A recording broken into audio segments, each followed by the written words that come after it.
He's not teaching hate, he's teaching history.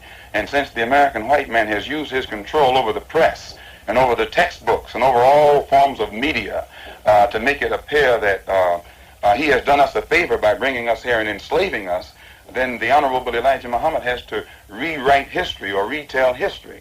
And since the white man can't dispute this truth, he tries to defend himself by saying that Mr. Muhammad is teaching hate. It's not hate to say that we were kidnapped and brought here, it's truth.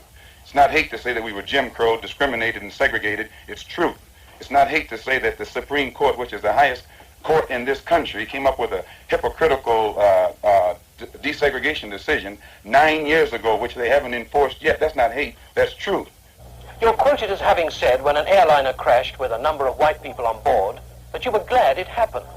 The white race in this country collectively are guilty of these crimes that our people are suffering from collectively, and therefore they would suffer some collective disaster, collective grief.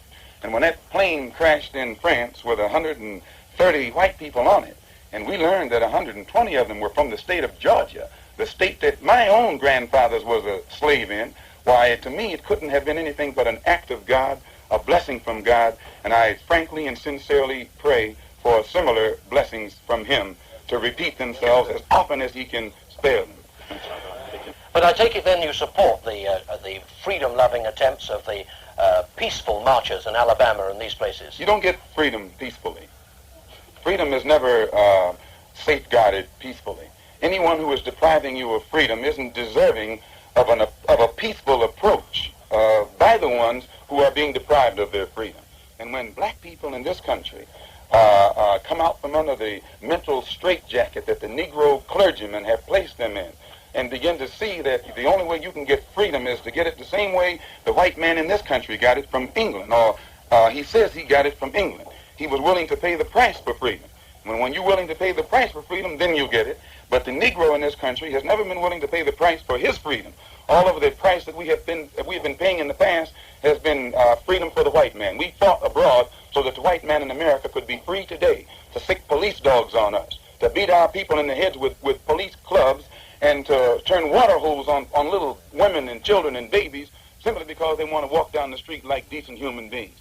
Now, the only way you can have peace is to eliminate those injustices, and the American white man is not going to eliminate them. He's going to talk that pretty talk, but he'll still continue to practice those inhuman deeds.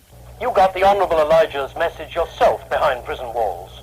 When I was a Christian, I committed many crimes, and those crimes led to my own imprisonment, and also led to my being very atheistic, agnostic first and then atheistic. And it was only after hearing the religious teachings of the Honorable Elijah Muhammad that I became religious and was able to reform myself and rehabilitate myself. But I learned that after trying to reform and rehabilitate myself, that the American white man was more against me then than he was when I was a criminal, when I had criminal tendencies and was trying to carry out or practice his Christianity. Do you blame Christianity for your crimes? Christianity is one of the real causes of most of the condition that black people in this country are confronted with. It's the religious concept that Christianity has given Negroes in this country that makes us almost incapable of solving our own problems. The black man in this country has a different religious concept when he's a Christian than the white man has. If you notice, the black man is the only one who will turn the other cheek to his enemy, or who will love his enemy, or who will pray for those who despitefully use him just because he thinks that's what Jesus wants him to do. Now, the white man preaches the same thing, but he doesn't practice it. Now, this refusal to integrate, surely it must lead to demands for your own state in America. The black people in this country have been like a misfit wife married to the white man here who hasn't treated us right. And today, since we have given up all hope of him ever changing, we want a divorce. We want a complete separation, but we want a property settlement. And we think that the white man, we think that the American government should give us a property settlement, which means part of this country which they robbed from the Indians with our help, and which they have worked up to make the kind of land that it is today. Do you think this really practical? Don't you think that the future really lies with a peaceful transformation of the scene? If the American government, the Supreme Court, the President of the United States, the Congress and the Senate, and all these white liberals have said that they're for integration, and these Negroes haven't gotten any more integration than they have, well, that's more impractical than separation. Practical means that which you can practice. And if the Supreme Court and the Army and the Navy and the government and the President are supposed to be for integration and you still can't get it, why, good night. You can't get this. Impossible. But we can get separation overnight because we already have it.